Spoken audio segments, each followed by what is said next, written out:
बिस्मिल्लाहिर्रहमानिर्रहीम। तमाम तर तारीफ़ें उस अलीम के लिए जिसने अपनी इल्म व हिकमत से ज़माने में उजालों का तारुफ करवाया और रूह इंसानी को इल्म जैसी हसीन रोशनी से रोशनास करवाया। हमारा आज का जो लेक्चर है वो है कानून शहादत ऑर्डर 1984 पर, जिसमें हम कवर अप करेंगे chapter number 6 of the exclusion of oral by documentary evidence. यानी कि आज के लेक्चर में हम डिस्कस करेंगे आर्टिकल नंबर 103 ऑफ कानून शहादत। अगर आपको याद हो तो पिछले आर्टिकल में यानी कि आर्टिकल नंबर 102 में हमने एक रूल गवर्न किया था। जो जनरल रूल ये था कि जब भी टर्म्स ऑफ कॉन्ट्रैक्ट को, ग्रांट को और डिस्पोजेशन ऑफ प्रॉपर्टी को जब भी प्रूव किया जाएगा तो वो डॉक्यूमेंट्री एविडेंस के तहत प्रूव किया जाएगा। यानी कि या तो डॉक्यूमेंट इटसेल्फ होना चाहिए या अदर केसेस में सेकेंडरी एविडेंस से उसको प्रूव किया जाएगा। 102 में हमने दो एक्सेप्शंस भी पढ़ी थी कि इसकी दो एक्सेप्शंस भी हैं जहां पे ऑरल एविडेंस हम दे सकते हैं। तो चलते हैं 103 को पढ़ते हैं। ये क्या कहता है? वो कहता है exclusion of evidence of oral agreement. वो कहता है when the terms of any such contract, जब भी किसी कॉन्ट्रैक्ट की टर्म्स, ग्रांट, कोई ऑफिशियल गिफ्ट और अदर डिस्पोजेशन ऑफ प्रॉपर्टी या अदर डिस्पोजेशन ऑफ प्रॉपर्टी यानी कि प्रॉपर्टी का किसी भी तरीके से ट्रांसफर, वो कहता है और any matter required by law to be reduce to form of document. वो कहता है या कोई भी मैटर जिसको लॉ रिक्वायर्ड कर रहा है उसको क्या करना है? फॉर्म ऑफ डॉक्यूमेंट में रिड्यूस करना है। यानी कि ऑरल एविडेंस वहां पे नहीं लागू होगी। Have been proved according to the last article. तो लास्ट आर्टिकल भी यही बात करता है कि एक्सक्लूड कर देगी ऑरल एविडेंस को डॉक्यूमेंट्री एविडेंस। आगे वो कहता है no evidence of any oral agreement और स्टेटमेंट शैल बी एडमिटेड, कि कोई भी एविडेंस, ऑरल एविडेंस या कोई भी स्टेटमेंट एडमिट नहीं होगी एज बिटवीन, किन के दरमियान? The parties to any such instrument, parties के दरमियान, और देयर रिप्रेजेंटेटिव इन इंटरेस्ट, और उसके रिप्रेजेंटेटिव इन इंटरेस्ट जो हैं वो ऑरल एविडेंस को जो है वो प्रोड्यूस नहीं कर सकते, बल्कि डॉक्यूमेंट्री एविडेंस को क्या करेंगे? प्रोड्यूस करेंगे। किस चीज के लिए? For the purpose of contradicting, किसी को कॉन्ट्राडिक्ट करने के लिए, किसी चीज को, वेरिंग, एडिंग टू और subtracting from its term, add करना उस टर्म्स में या कोई सब्सट्रैक्ट कोई चीज की जा रही है तो उसमें ऑरल एविडेंस जो है वो प्रोड्यूस नहीं होगी, बल्कि डॉक्यूमेंट्री एविडेंस प्रोड्यूस होगी।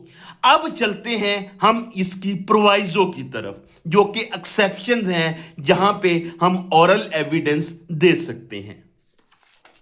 प्रोवाइजो 1 में वो कहता है कि फर्ज करें ए और बी के दरमियान एक कॉन्ट्रैक्ट हो गया है।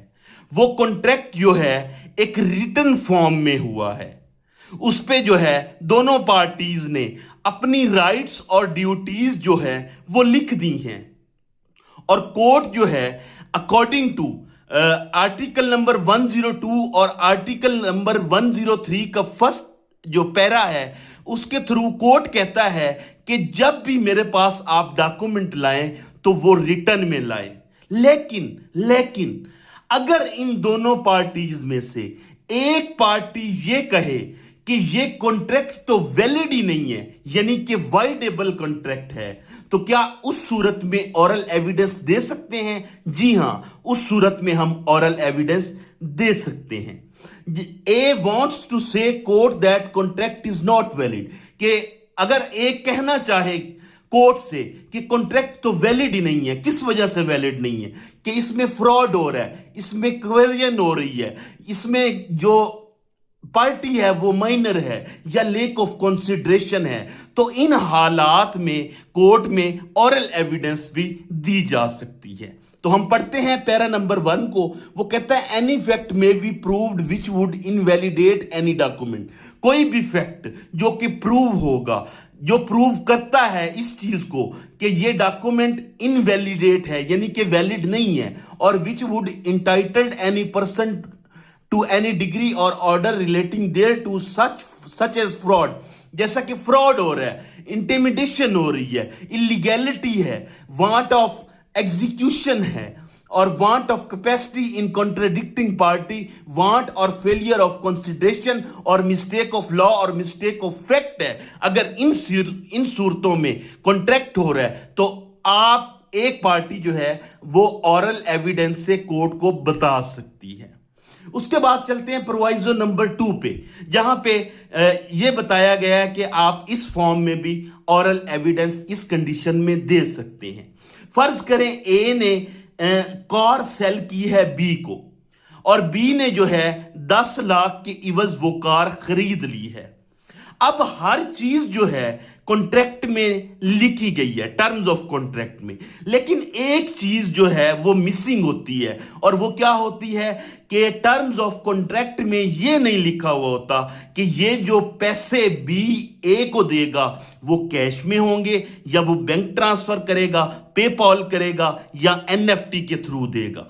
तो यहां पे लॉ कहता है कि आप अगर जो है अब ऑरल एविडेंस देना चाहें तो ऑरल एविडेंस देकर आप अपने कॉन्ट्रैक्ट को आगे बढ़ा सकते हैं। कि फर्ज करें पार्टीज कहती हैं कि एग्री हो जाती हैं पार्टीज ऑरली कि हम कैश देंगे, तो यहां पे ऑरल एविडेंस जो है वो दिया जा सकता है। तो प्रोवाइजो 2 में वो कहता है the existence of any separate oral agreement as to the any matter on which a document is silent। जो कॉन्ट्रैक्ट हुआ था वो तो साइलेंट हो गया, ठीक है। और उसके बाद and which is not inconsistent with its terms may be proved in considering whether or not this proviso applies the court shall have regard to the degree of formality of the document। तो आप इस हालत में क्या कर सकते हैं, ऑरल evidence produce कर सकते हैं। उसके बाद आगे आते हैं जी प्रोवाइजो नंबर 3 पर।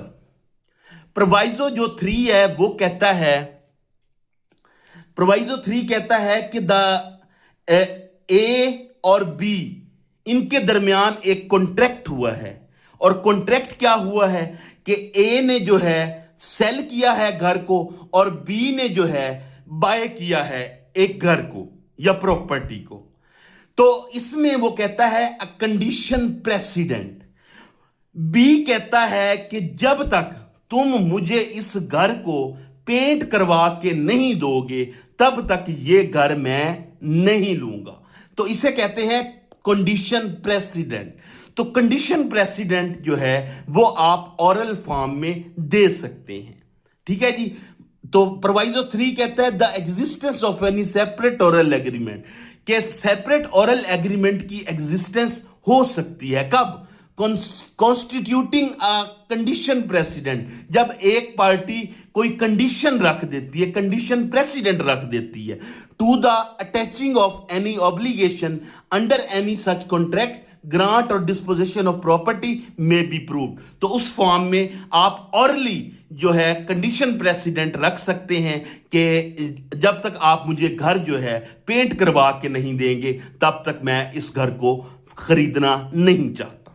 उसके बाद प्रोवाइजो 4 में वो कहता है जैसे पिछले प्रोवाइजो में कंडीशन प्रेसिडेंट था यानी कि कॉन्ट्रैक्ट से पहले की बात थी, इसमें वो कॉन्ट्रैक्ट के बाद की बात कर रहा है। वो कहता है कि आफ्टर कॉन्ट्रैक्ट, जब कॉन्ट्रैक्ट हो जाता है तो you made a oral agreement, तो आप क्या कर सकते हैं, ऑरल एग्रीमेंट बना सकते हैं। किन हालत में, जब सब्सिक्वेंट एग्रीमेंट हो, जब कंडीशन सब्सिक्वेंट हो।